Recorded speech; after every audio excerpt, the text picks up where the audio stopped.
Racing 4 pour la réaction notamment de Kylian Achard, 13 euros au passage du poteau, on peut le comprendre, une victoire à Vincennes pour Antonio Ripoll-Rigaud et Jim Baberi qui avait vu sa cote fortement baisser dans les derniers instants avant le départ, qui s'impose au courage dans cette épreuve. Allez, on va s'intéresser à la 5e à Deauville, on attaque les handicaps.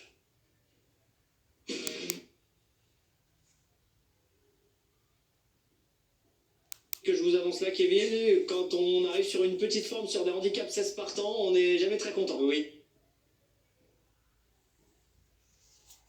Exactement, mais néanmoins, Pépito Descartes me plaît beaucoup dans cette confrontation. C'est vrai que pour son retour sur le sable, il a été assez tranchant dans sa manière de faire en fin de parcours la dernière fois.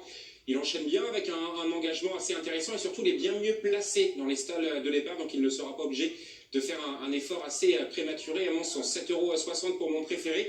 Et puis en ticket offensif, je vous propose un 2 sur 4 avec ce numéro 3 Pépito Descartes avec Galiouet d'Ange et qui l'a dominé la dernière fois. Et je n'oublie pas également le numéro 16 Prince des Champs avec un petit point, on le connaît bien dans cette catégorie, petite valeur mais capable de se placer ici. 3 chevaux en 2 sur 4, j'imagine que Gianni va vous rejoindre sur Pépito Descartes puisque la théorie des courbes, on est en plein dedans, un cheval dont la valeur a beaucoup baissé et qui vient de repointer le bout de son nez. Je vous laisse la parole, Gianni.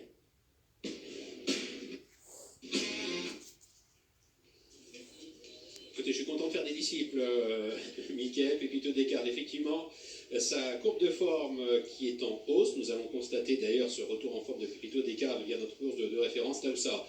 Sa courbe de valeur handicap est en baisse, c'est peut-être son jour, lui qui est toujours médaille, très bon finisseur dans la course référence du 1er novembre. Galiouet d'Ange, Alexandre Saint-Posay, Step Aside Bell, 2e, et Pépito Descartes s'emparait de la 3e place au prix d'une belle fin.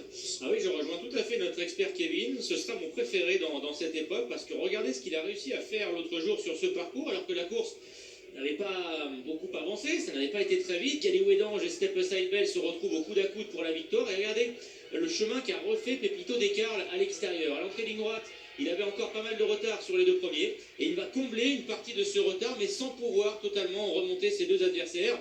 Il y avait eu courte tête entre Galiouet d'Ange et Step Aside Bell. Step Aside Bell, il a longtemps le meilleur d'ailleurs jusqu'à quelques mètres du poteau, mais Galiouet d'Ange allait passer sa tête devant son adversaire. Alors, ça a valu 2 kilos de pénalisation à Galiouet d'Ange, qui va devoir partir tout à l'extérieur, stade numéro 16, alors que ses adversaires, Step Aside Bell et Pépito Descartes, s'élanceront eux à l'intérieur. Mais si Pépito Descartes est monté peut-être un petit peu plus près de ses deux adversaires, eh bien il peut pourquoi pas prendre sa revanche.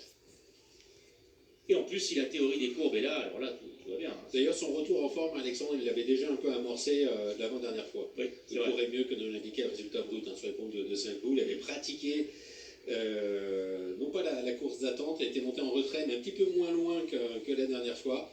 Et il avait fait illusion pour